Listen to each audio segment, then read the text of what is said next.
अस्सलाम वालेकुम। आज हम बनाएंगे गोश्त। गोश्त इस तरह बनाएंगे कि झटपट बन भी जाएगा और जायकेदार होगा, जिस तरह हमारे देगों में बनाया जाता है। ये मैंने 2 किलो गोश्त कुकर में डाल दिया। इसमें डालेंगे 2 गट्ठी लहसुन की और 2 दरमियाने साइज के प्याज लेंगे। प्याजों को बड़े टुकड़ों में काट लेंगे क्योंकि गल जाता है।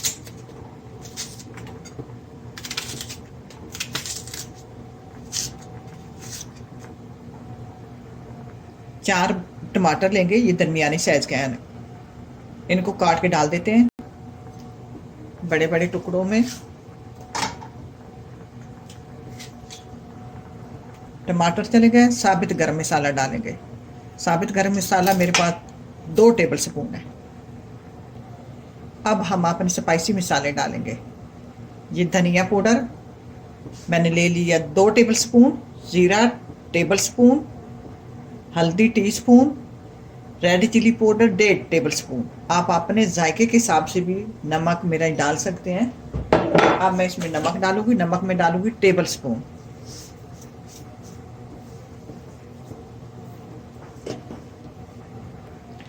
अब मैं इसमें, ये मेरे पास गिलास है आधा लीटर का है, इसमें आधा लीटर में पानी डालूंगी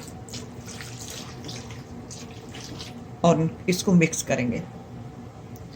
अब इसको कुकर में गलाएंगे हल्की आंच पर।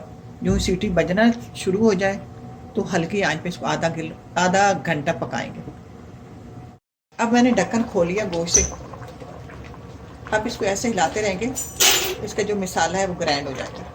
ऐसे हिलाते रहेंगे, थोड़ी देर तेल डालते हैं। अब इसमें डालेंगे तेल। अब इसको टमाटर प्याज सब कुछ गल चुका है। गोश्त हमारा तैयार है, गल चुका है अच्छी तरह। अब इसमें मैं डालूंगी आधा पाव दही। आधा पाव दही डालती हूँ। आधा पाव दही डाल के मैंने मिक्स कर लिया। जब दही डालें तो चूल्हा बंद कर दिया करें। और दही का पानी जो है खुश्क हो गया। अब इसमें मैं डालूंगी बटर। ये मेरे पास समझो 2 टेबल स्पून बन जाता है बटर। बस ये गोश्त तैयार है। अगर आपने शोरबा कम रखना हो, आप 2 किलो में 1 कप पानी डाल सकते हैं। 1.5 कप डालें। मैंने इसमें आधा लीटर पानी डाला कि हमें कुछ शोरबा चाहिए था। अब ये तैयार है। बहुत आसान और लजीजी और मज़ेदार हंडिया तैयार होती है। ट्राई करना, अल्लाह करे आपको पसंद आए। इसी के साथ इजाज़त चाहूँगी। हाँ सॉरी, अगर आपको लगे इस मौके पे कि मिर्च कम है तो आप काली पीसी हुई मिर्च डाल सकते हैं। उससे एक जायका इसका बढ़ जाता है हंडिया का और लजीज भी हो जाती है।